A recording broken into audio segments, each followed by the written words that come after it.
अपने YouTube channel Gurukul में। आज गुरुकुल में हम फिर से बात करने वाले हैं क्लास 12 के 14 चैप्टर के बारे में, जो कि हमारा है प्रकाश का गोलीय पृष्ठों पर अपवर्तन अर्थात लेंस।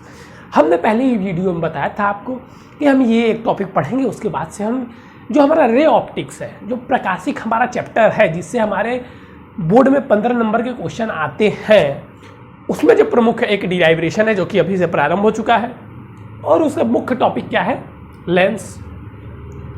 उससे पहले मैंने आपको बताया था कि आपको एक टॉपिक पढ़ना है जो कि है गोलीय उत्तल पृष्ठों द्वारा या गोलीय अवतल पृष्ठों द्वारा प्रकाश के अपवर्तन का सूत्र, जो कि एक इंपॉर्टेंट डिराइवेशन है। मैंने पहले ही बता दिया था क्योंकि ये पूछे जाते हैं लगातार। तो मैंने इससे पिछले लेक्चर में आपको क्या बताया था कि गोलीय अवतल पृष्ठों द्वारा प्रकाश के अपवर्तन का सूत्र। इसमें मैं आपको पहले थोड़ा सा बताऊंगा गोलीय उत्तल पृष्ठों द्वारा प्रकाश के अपवर्तन का सूत्र, क्योंकि अवतल उत्तल दो पृष्ठ होते हैं, तो मैंने एक पृष्ठ आपको बता दिया, ये दूसरा है। तो देखिए दरअसल इस पृष्ठ में क्या होता है, इस पृष्ठ में भी सेम टू सेम जैसे उसमें होता था वैसे ही इसमें भी होगा। बस बच्चों को समस्या कहाँ आती है, तो फिगर बनाने में। तो इसमें मैं आपको बस फिगर बनाना सिखाऊंगा और सारी चीज़ें आप अवतल पृष्ठ की तरह ही लेंगे, वैसे ही बहिष्कोण वैसे ही चेंज करना। साइन आई अगर sine theta equal to theta छोटा हो तो वो थीटा के बराबर होता है। ये सारी चीज़ें आपको खुद से करनी है। मैं बस यहाँ पे आपको फिगर बताऊंगा, उसके बाद से हम आ जाएंगे अपने टॉपिक लेंस पर, क्योंकि मैं समय बर्बाद नहीं करना चाहता। ठीक है, चलिए अब देखिए, अब हमें क्या बनाना पड़ेगा, इसके लिए हमें अवतल पृष्ठ बनाना पड़ेगा। ये रहा हमारा एक अवतल पृष्ठ, हम बना लेते हैं कुछ ऐसा। अवतल पृष्ठ है तो कुछ ऐसा होगा।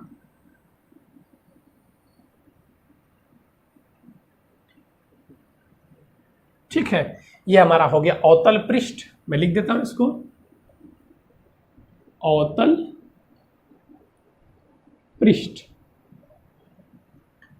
अब ये हमारा अवतल पृष्ठ हो गया, तो ये हमारा हो गया क्या, मुख्य अक्ष अवतल पृष्ठ का।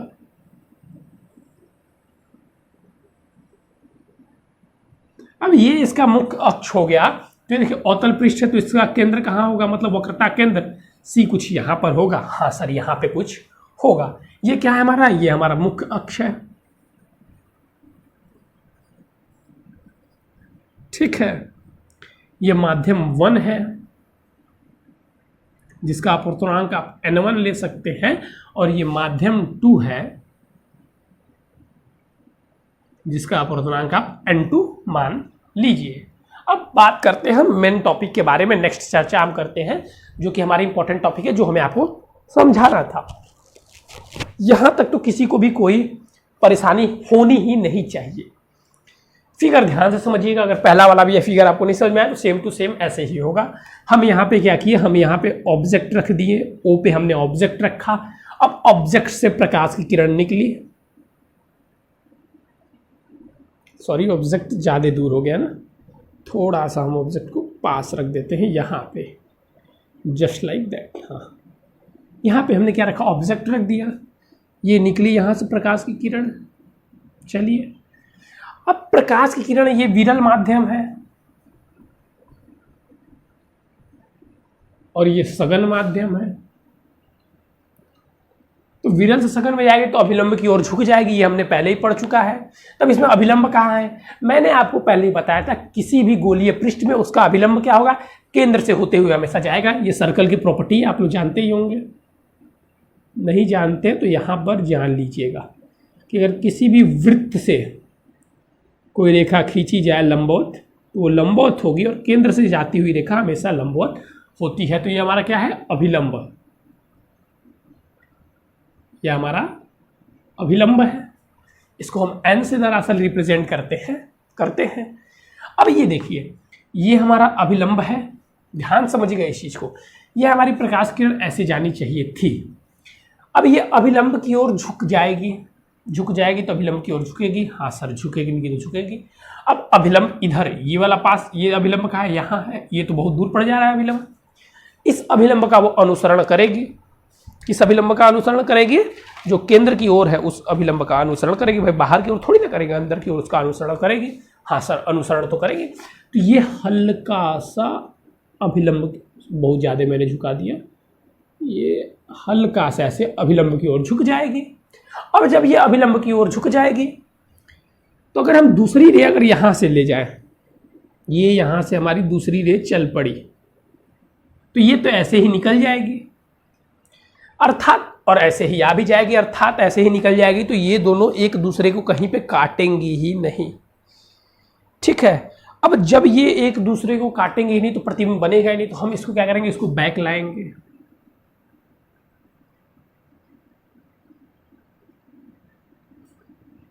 थोड़ा सा मैं इसको डार्क लाइन से बैक ला देता हूं। ठीक है,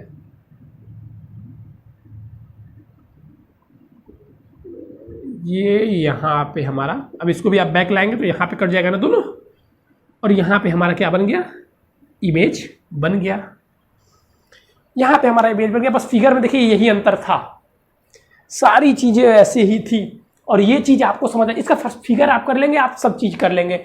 फिर अब हमें क्या करना है, अब हमें कोण देखना है, कौन सा कोण है। तो ये देखिए, इस बिंदु को हम पहले पी ले लेते हैं, ये बिंदु हमारा पी हो गया।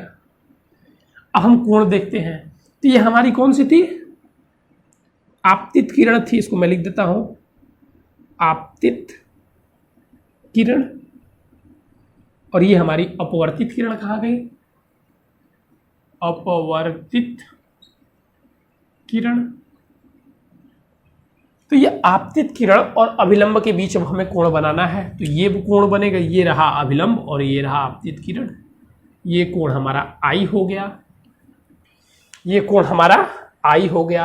अब ये रहा हमारा अपवर्तित किरण और ये रहा हमारा अभिलंब, तो हम ये कोण ले लेंगे, ये कोण हमारा आर हो गया। अब क्या किया जाए सर, अब क्या किया जाए, अब आपको कुछ नहीं करना है, जैसे जैसे आपने पिछले वाले प्रश्न में किया था वैसे वैसे आप करते जाइए। ठीक है, ये आर हो गया, तो ये भी देखिए, ये भी अपवर्तित किरण, ये भी आर हो जाएगा। ये रहा अपवर्तित किरण और अभिलंब के बीच का कोण कितना होगा, आर होगा। अब हमें क्या करना है, अब बस पहले वाले प्रश्न की तरह करते जी, यहाँ से हम एक लंब डाल देंगे। ये मान लीजिए ये बिंदु डी है और ये एम है, तो ये पी एम और डी पी, ये डी एम और ये डी एम जो होता है, मतलब ये डी सी और डी एम बराबर होंगे। मैंने पहले ही बता दें, बहुत छोटी दूरी होती है, इसको हम फिर से एच मान लेते हैं। अब फिर वही चीज़ कर दीजिए, ये अल्फा, इसको बीटा और इसको हमने गामा सपोज कर लिया। अब फिर अब हम यहाँ पे त्रिभुज लेना स्टार्ट करेंगे। अब त्रिभुज देखिए, आप लोग को पहले समझ में आ जाए तो आप लोग खुद ले लीजिए, नहीं तो मैं बताता हूँ त्रिभुज लेना, उसके बाद से बहिष्कोण तो आप खुद निकाल ही लेंगे, नियम तो मैंने बता ही दिया था।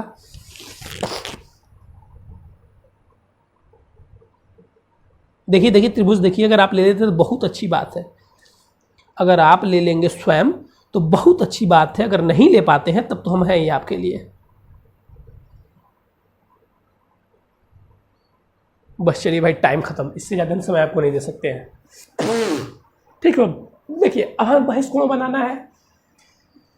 ये देखिए, अगर हम पहले ओ और ये बिंदु पी है ना, इसको थोड़ा सा ऊपर लिख देते हैं, पी। अगर हम बिंदु ओ, पी और सी को देखें तो इसमें इस कोण को छोड़ दिया जाए, ओ पी सी में, ओ पी सी में अगर देखें तो आई बहिष्कोण है। थोड़ा सा मैं आपको लिख भी देता हूँ, त्रिभुज ओ पी सी में अगर हम देखें, ओ पी सी में देखें तो ये हमारा क्या हो जाएगा, बीटा, या ऐसे पहले लिख देता हूँ, डायरेक्ट लिख देता हूँ, डायरेक्ट क्या यही आएगा, ये I equal to beta plus gamma. फिर अगर हम त्रिभुज ले ले आई पी सी ले ले, त्रिभुज आई पी सी में, तो उसमें क्या हो जाएगा, ये देखिए ये गामा, हाँ, तो ये आर इक्वल टू हो जाएगा हमारा अल्फा प्लस गामा। अब फिर आप ऐसे साइन आई बाई, तो मैं पूरा कर ही दे रहा हूँ, नहीं करूँगा नहीं मैं पूरा, बस ये भी छोड़ दे रहा हूँ, ये n1 n2 हो जाएगा। फिर ये क्या हो जाएगा, I upon R equal to n2 upon n1। फिर अब आप कर लीजिए खुद से, अब मैं आगे नहीं बताऊंगा क्योंकि फिर वही चीज़ें पूरी दोहरानी है। ठीक है, तो ये पहले स्क्रीनशॉट आप इसका ले लीजिए, फिगर का स्क्रीनशॉट ले लीजिए। हाँ, अब मैं बात करता हूँ आगे। आज मैं बहुत परेशान था, लेकिन मैंने इसलिए मैं आया हूँ क्योंकि बहुत महत्वपूर्ण है आपका, क्योंकि अभी आपका रिवीजन करवाना है, 1 शॉट का वीडियो लाना है, पेपर सॉल्व करवाना है, टाइम भी कम ही है। ठीक है, चलिए देखिए इसको हो गया। चलिए अब इसको आप ऐसे ही कर लेंगे, यहाँ पे आई का मल्टीप्लाई कर देंगे, आई की वैल्यू रखेंगे, फिर वैसे ही आई अल्फा बीटा का वैल्यू निकालेंगे, tan थीटा इक्वल टू लेके सेम टू सेम आप पिछला वाला ही करेंगे। इससे आगे मैं नहीं बताऊंगा, टाइम पास नहीं करूंगा मैं, समय आपका कीमती है। अब अगर 12वीं के आप बच्चे हैं, आप छाप भी नहीं सकते हैं, एक क्वेश्चन देख कर एक क्वेश्चन नहीं कर सकते हैं, तो फिर तो आपके लिए मुश्किल हो जाएगी, फिर तो आपके लिए मुश्किल हो जाएगी। चलिए इधर देखिए, अब हम बात करेंगे सब छोड़ छाड़ के डायरेक्ट लेंस के बारे में, क्योंकि आप क्लास 12th में हैं तो लेंस को आपको ऐसी ऐसी चीज़ें लेंस के बारे में पढ़ने के लिए मिलेगी जो आप नहीं जानते होंगे। लेंस, अब लेंस क्या होता है इसके बारे में हम चर्चा करेंगे। अब लेंस क्या होता है, तो लेंस हमें इतना तो पता है कि जो हम जो चश्मे में यूज करते हैं वो भी एक लेंस होता है, जो मैग्नीफायर ग्लास में यूज करते हैं वो भी एक लेंस होता है। विभिन्न प्रकार के लेंस विभिन्न जगह हमें देखने के लिए मिलते हैं। हमारी आंख में भी एक लेंस लगा हुआ है, कौन सा लगा हुआ है मैं बताऊंगा, आप सोचिएगा नहीं तो मैं नेक्स्ट टॉपिक पढ़ाऊंगा तो बताऊंगा। हम जिस कैमरे से रिकॉर्ड कर रहे हैं वीडियो, उसमें भी एक लेंस लगा हुआ है। मतलब हर एक जगह कोई ना कोई लेंस का प्रयोग किया गया है। जो टॉर्च हम जलाते हैं उसमें एक लेंस लगा होता है, ठीक है। ये सारी जगह लेंस लगी हुई है, लेंस की यूज की हुई है। बल्ब है, बल्ब में भी एक लेंस लगा हुआ है।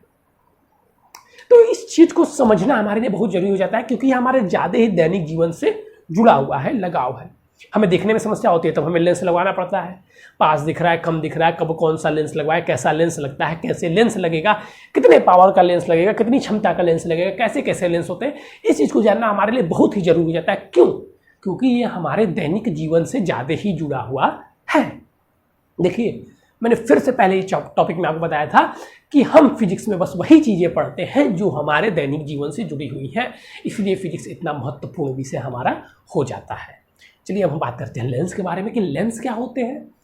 तो देखिए, लेंस तो विभिन्न प्रकार के होते हैं, लेकिन प्रमुखतः दो लेंस होते हैं। कौन कौन से? एक अवतल लेंस, एक उत्तल लेंस।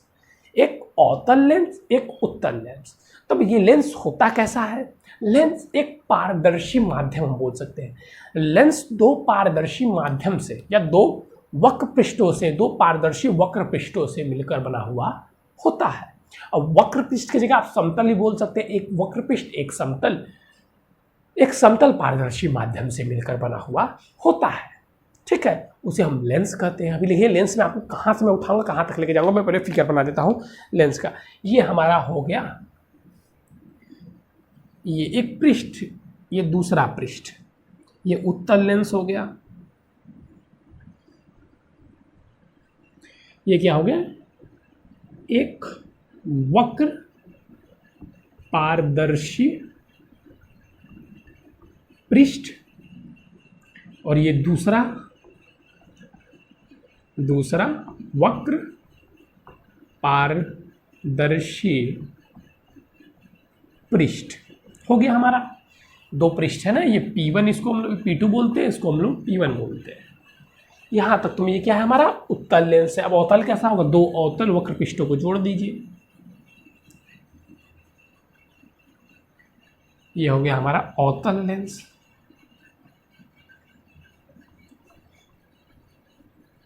अब देखिए, यही मेन मुख्य दो प्रकार के लेंस होते हैं। अब हम एक्सपेरिमेंट करके विभिन्न प्रकार के लेंस बना सकते हैं। कैसे? तो देखते जाइए कैसे। हमने लिया एक उत्तल पृष्ठ, एक लगा दिया समतल पृष्ठ, ये हो गया उत्तल समतल लेंस। इसी प्रकार से आप ले सकते हैं दूसरा अवतल पृष्ठ, और पहला अवतल पृष्ठ और दूसरा समतल पृष्ठ, ये हो गया अवतल समतल लेंस। अवतल समतल लेंस, ठीक है। तो ये हमारे विभिन्न प्रकार के लेंस हो गए, लेकिन सब हमें एक बात कौन सी कॉमन है कि सभी के सभी पारदर्शी माध्यम है। दोनों पृष्ठ पारदर्शी माध्यम है। ये हमारा पता चला कि सभी में ये चीज कॉमन है, ठीक है। ये चीज हमें समझ में आ गई। अब इसमें नेक्स्ट बात क्या करना है, ये तो हमें सबको पता होगा कि हाँ ये लेंस होते हैं। अब मैं जो बात बताने जा रहा हूँ उसको ध्यान से सुनिएगा। अब असली बात आएगी लेंस की प्रॉपर्टीज़ के बारे में, जो हमें जानना अति आवश्यक है, जो इस चैनल के अलावा आपको और कहीं नहीं मिलेगा, आपको और कहीं नहीं मिलेगा। और ऐसे ही आप कहीं जाएंगे तो ऐसे ही आपको बस बता दी जाएगी, और आप भी बस पढ़ लेंगे और चले आएंगे, ठीक है। लेकिन जो मुख्य बात बताई जाएगी वो हमारी चैनल पे आपको बताई जाएगी। देखिएगा ये, अरे सॉरी मैं लेंस को ही रेज कर दिया, चलिए कोई बात नहीं है।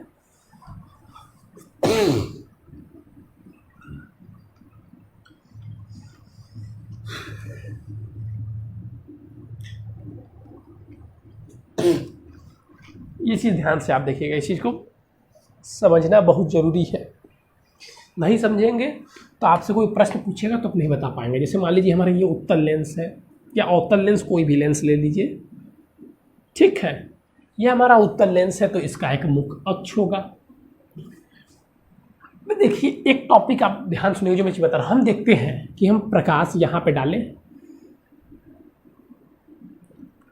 यहाँ पर मान लीजिए प्रकाश डाल रहे हैं तो ऐसे अपवर्तन हुआ, इस पृष्ठ से अपवर्तन हुआ कुछ ऐसे। अगर हम यहाँ से प्रकाश डालते हैं तब, ठीक, कुछ ऐसे अपवर्तन हुआ पहले पृष्ठ से। देखिए सॉरी फिर से गलत हो गया। देखिए अगर मान लीजिए ये हमारा उत्तल लेंस है, तो अगर हम यहाँ पर प्रकाश डालें तो ध्यान से देखिएगा, जैसे अपवर्तन होता था इसमें अपवर्तन नहीं होगा, पहले इस पृष्ठ से होगा, फिर इस पृष्ठ से होगा, फिर ऐसे अगर डालें तो इस पृष्ठ से होगा, फिर इस पृष्ठ से होगा, फिर इस पृष्ठ। अच्छा अरे सॉरी ये तो गड़बड़ हो गया। अर्थात लेंस में द्वि अपवर्तन हो रहा है, अपवर्तन 2 बार हो रहा है, अपवर्तन 2 बार हो रहा है। ये हमारी पहली इंपॉर्टेंट बात थी कि लेंस में अपवर्तन कितनी बार हो रहा है, 2 बार हो रहा है। अच्छा अब एक चीज़ का मेरे प्रश्न का उत्तर दीजिएगा आप लोग। ये चीज़ें सब कोई जानते इसीलिए मैं सबसे पूछ रहा हूँ। ये हमने बना लिया एक उत्तल लेंस, कौन सा लेंस, उत्तल लेंस, और यहाँ पर बना लिया एक अवतल लेंस, ठीक है। ध्यान से देखिए और इसका उत्तर दीजिएगा। अगर आप उत्तर देने में सक्षम हैं तो समझ जाइए आप अच्छे से पढ़े हुए हैं पिछली कक्षाओं में। अगर हम यहाँ से प्रकाश की किरण लेके आते हैं फोकस से तो ये कुछ ऐसे हो जाता है, सही से बताइएगा हो जाता है कि नहीं हो जाता है, तो हाँ सर हो तो जाता है। अगर हम प्रकाश की किरण, अच्छा इसको छोड़ दीजिए, ये वाला थोड़ा सा आपको कहेंगे ना इसमें आपको नहीं अच्छे समझ में आएगा, लेकिन इसको देखिए अगर हम ऐसे लेके आ रहे हैं, ठीक है, तो ये कुछ ऐसे ऐसे होगा, जिसमें ऐसे होना होगा, ये कुछ ऐसे हो जाएगा, थोड़ा सा यहाँ पे भी अपवर्तन होगा ना। हमको पता है कि जब समांतर आती है मुख्य अक्ष के तो फोकस से होके जाती है, ये मुड़ जाएगा ऐसे। आप सभी ने इस चीज़ को पढ़ा होगा। अभी उत्तर मैं प्रश्न पूछ नहीं रहा हूँ, मैं प्रश्न पूछूंगा, लेकिन अगर इसमें समांतर हम लेके आते हैं तो कुछ ऐसे हो जाता है, इसको हम मिलाते हैं तो इधर फोकस पे आके मिलता है। ये बात सही है कि नहीं है? अब छोड़िए, अब बताइए मेरा प्रश्न। फिगर मैंने आपको दिखा दिया, इसमें हमेशा ये नीचे क्यों आ रहा है और इसमें ऊपर कैसे जा रहा है? अब तो हम क्लास 9th में तो है ना कि हमने टीचर ने बता दिया कि ऐसे आएगी प्रकाश की किरण तो ऐसे जाएगी, और ऐसे प्रकाश की किरण इसकी आएगी तो ऐसे जाएगी। ये कौन सी बात हो गई? ये तुम क्लास 9th में नहीं है। तो अगर कोई बच्चा सक्षम है तो बता दे कमेंट करके। ये जो बच्चा जानता है बहुत अच्छी बात है, जो नहीं जानते हैं तो इसमें आपकी कोई गलती नहीं है। नहीं जानते हैं तो इसमें आपकी कोई गलती नहीं है, मैं आपकी गलती नहीं देता हूँ। थोड़ी सी आपकी भी गलती है क्योंकि आपने बुक नहीं पढ़ी, और दूसरी बात टीचर्स की भी गलती हम नहीं कर सकते। तो क्लास 9th में हमें ये चीज़ नहीं बताया जाता है, हमें बस बता दिया जाता है कि प्रकाश की किरण ऐसे आएगी तो ऐसे जाएगी, और इसके ध्रुव से आएगी तो ऐसे डायरेक्ट सीधे निकल जाएगी। लेकिन इसका उत्तर हमें कोई नहीं देता है कि आखिर इसमें प्रकाश की किरण ऐसे क्यों जाती है, इसमें ऐसे क्यों जाती है। दोनों तो पारदर्शी माध्यम ही है। हाँ सर, दोनों तो पारदर्शी माध्यम ही है।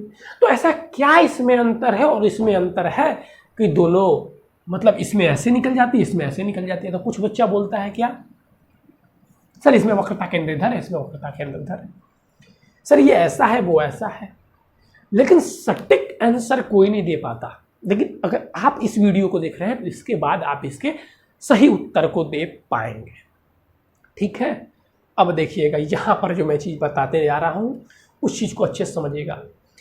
जितने भी प्रकार के मैंने अभी तक आपको लेंस बताया, समतल, उत्तल, उत्तल, अवतल, अवतल, उत्तल, समतल, उत्तल, उत्तल, उत्तल, द्विउत्तल, दोतल, जितने भी लेंस है, सभी प्रकार के लेंस प्रिज्म से मिलकर बने हुए होते हैं। क्या लिख रहा हूं मैं यहाँ पे, फिर से देख लीजिएगा। सभी लेंस प्रिज्म से मिलकर बने होते हैं। अब सभी लेंस क्या होते हैं? सभी लेंस एक प्रिज्म से मिलकर बने हुए होते हैं। अच्छा, तो सर ये बात है, हमें ये तो पता चलेगा कि सभी लेंस प्रिज्म से मिलकर बने हुए होते हैं। अब इसका कारण सर बताइए। तो इसका कारण भी यही है क्योंकि सभी लेंस प्रिज्म से मिलकर बने हुए होते हैं। कैसे? सही बात है भाई, कैसे? अब ये बता दिए तो ये बताइए कैसे। ये देखिए आप लोग, ये रहा हमारा प्रिज्म। प्रिज्म भी आगे आप पढ़ेंगे, घबराने की कोई बात नहीं है, ज़्यादा आपको इसमें छटपटाने की जरूरत नहीं। बस जो चीज़ मैं बता रहा हूँ उसी को देखिए, क्योंकि ये भी आगे टॉपिक आएगा। अगर ये प्रिज्म है तो प्रिज्म की प्रकृति क्या होती है कि अगर प्रिज्म के पृष्ठ से होकर प्रकाश गुजरता है तो प्रिज्म अपने धरातल की ओर प्रकाश को मोड़ देता है। कितनी भी आप प्रकाश ले जाएंगे धरातल की ओर मुड़ जाएगी। हमेशा अपनी आधार की ओर प्रकाश की किरणों को मोड़ देता है। और ये जो हमारे सभी लेंस है ये सभी प्रिज्म से मिलकर बने होते हैं। ये पार्ट में डिवाइडेड होते हैं, ये देख रहे हैं छोटे छोटे, ये क्या है? प्रिज्म का सब भाग है। ये सभी प्रिज्म के भाग हैं। इसी प्रकार ये भी प्रिज्म के छोटे छोटे भागों से मिलकर बना हुआ होता है। सभी प्रकार के लेंस प्रिज्म के छोटे छोटे भागों से मिलकर बने हुए होते हैं। तो क्योंकि यह प्रिज्म से बना हुआ है अतः यह प्रिज्म का व्यवहार प्रदर्शित करता है। तो सर अब इसका बेस कहाँ आ गया? हम जानते हैं किसी भी चीज़ का, अगर हमारा शरीर, जैसे मान लीजिए ये कैप है, तो उसका आधार क्या होगा? जो मोटा रहता है वो आधार होता है, जो मोटी चीज़ें रहती हैं वो आधार होती है। अब इसका देखिए, इसका आधार कहाँ है? ये देखिए यहाँ पे पतला है, इसका आधार नीचे की ओर ये आधार है। इसीलिए हमेशा आप इधर से भी डालें तो यहीं पे जाता है, या इधर से भी डालें तो यहीं पे जाता है। इसी प्रकार आप इसमें भी अगर इधर से डालें तो इधर की ओर जाता है, ऊपर से डालें तो इधर की ओर जाता है। देख रहे, इधर से डाल रहे तो इधर की ओर जा रहा है। ऐसा नहीं कि इसमें ऐसे डाले तो ऐसे ही जा रहा था, तो ऐसे भी डालना चाहिए तो ऐसे ही जाना चाहिए, लेकिन इसमें डाले तो नीचे की ओर आ रहा है। उसी प्रकार अगर इसमें ऐसे डालने पर ऐसे जाता है तो ऐसे डालने पर ऐसे नहीं जाना चाहिए। लेकिन क्योंकि प्रिज्म का गुण होता है कि प्रिज्म प्रकाश को अपने धरातल की ओर अपवर्तित कर देता है, तो सभी लेंस प्रिज्म से मिलकर बने हुए होते हैं। तो ये भी क्या करते हैं? प्रिज्म के गुण का पालन करते हैं। इसको एक आप अपने नोट्स में एक इम्पॉर्टेंट पॉइंट बनाकर लिख लीजिएगा, बहुत ही इम्पॉर्टेंट पॉइंट है। ठीक है, अब मैं 2-3 फिगर बनाकर आपको बताऊंगा, उस चीज़ को समझिएगा। छोटे छोटे किरणारेख हैं, दोनों में बता दूंगा, दोनों में वही चीज़ होते हैं। ठीक है, 3 बताऊंगा, बस 3, क्योंकि इसमें किरणारेख बनाने के लिए आते नहीं है, लेकिन 3 है जो जानना आपको जरूरी है। पहला कि अगर प्रकाश बिंदु से, प्रकाशिक बिंदु पता है ना, इसको क्या बोलते हैं हम लोग? प्रकाशिक बिंदु बोलते हैं। ठीक है, अगर प्रकाश की प्रकाशिक बिंदु से होकर आती है तो बिना विचलित हुए अपने मार्ग में, बिना अपवर्तित हुए, बिना मार्ग में विचलित हुए उसी प्रकार निकल जाती हैं, जैसे आएगी वैसे चली जाएगी। सेकंड, अगर प्रकाश की किरण मुख्य अक्ष के समांतर आती है तो वह द्वितीय फोकस पर अपवर्तित हो जाती है। अगर ये प्रथम फोकस से चलती है तो ये मुख्य अक्ष के समांतर हो जाती है। ये तीनों किरण आरेख आपको पता होना चाहिए। ये हो गया उत्तल लेंस का। अवतल में भी सेम वैसे ही है, कोई अंतर नहीं होगा अवतल में भी। अवतल में मैं आपको बता दे रहा हूँ, ये ऐसे हमने लिया अवतल लेंस, ये रहा इसका प्रकाशिक केंद्र, प्रकाश आएगी ऐसे ही निकल जाएगी। अगर ये मुख्य अक्ष के समांतर आती है तो ये मुख्य अक्ष के समांतर आएगी तो फोकस से होकर जाएगी द्वितीय फोकस से, और अगर फोकस से होकर आती है तो ये मुख्य अक्ष के समांतर हो जाएगी। ये ऐसे कुछ, ऐसे तो नहीं, नहीं नहीं नहीं नहीं, नहीं ये सॉरी, एक सेकेंड, ये थोड़ा सा गड़बड़ हो गया। ये समांतर आएगी ना, हाँ ये कुछ ऐसे जब आएगी तब ना समांतर होगी, ये ऐसे, तो ये ऐसे फोकस से आती हुई दिखाई देगी। यही चीज़ें हमें पढ़नी थी, यही 3 किरण आरेख आपको पता होने चाहिए। आप इसको नोट कर लें और इसका स्क्रीनशॉट भी ले लें। लेंस में देखिए बच्चों, आपको मैंने जितनी चीज़ें बताई हैं वो चीज़ें आपको भली भांति पूर्ण रूप से पता होना चाहिए। ये चीज़ें ज़्यादा नहीं है, कम है, इन्हीं को ज्ञात कर लेंगे आप, इन्हीं को अपने दिमाग में स्थिर कर लेंगे तो आप, हम कह सकते हैं आप लेंस वाले चैप्टर से, मतलब रे ऑप्टिक्स वाले चैप्टर से सभी चीज़ें कर कर वापस परीक्षा से आ पाएंगे। दूसरी चीज़ जो मैं आपको बताने जा रहा हूँ, मैं जितना पढ़ाता हूँ अगर आप उतना पढ़ते हैं तो वो आपके लिए बहुत है बच्चों। क्योंकि किसी महान व्यक्ति ने यह बात कही है कि थोड़ी सी चीज़ लीजिए, उसको 10 बार पढ़िए। ब्रूस ली ने भी बात बोली थी। ब्रूस ली ने क्या बोला था कि मैं उस व्यक्ति से नहीं डरता जो 100 प्रकार तरीके सीखे हुए हैं, मैं उस व्यक्ति से डरता हूँ जो एक ही तरीके को 100 बार प्रयास किया हुआ है। तो हमें क्या है, हमें थोड़ी सी चीज़ बनानी है, उसी को 5 से 6 बार रिवीजन करना है, जिससे कि हम उतने में स्पष्ट हो सके और परीक्षा में अपना मुहर ठोक के आ सके। ठीक है, अभी आप जितना मुश्किल समझते हैं परीक्षा उतना मुश्किल है नहीं। आपको हर एक प्रश्न में 1 से 2 प्रश्न छोड़ने के लिए मिलते हैं, आपको ऑप्शन मिलते हैं कि आप ये करिए या वो करिए। ठीक है, तो इसलिए हमें डरना नहीं, जितनी चीज़ें बस यहाँ पर पढ़ाई जा रही है उसे आपको रेगुलर बेसिस से पढ़ते रहना है और अपने आप को मजबूत करते रहना है। तो चलिए बच्चों, आज के लिए बस इतना ही। Thank you, have a nice day.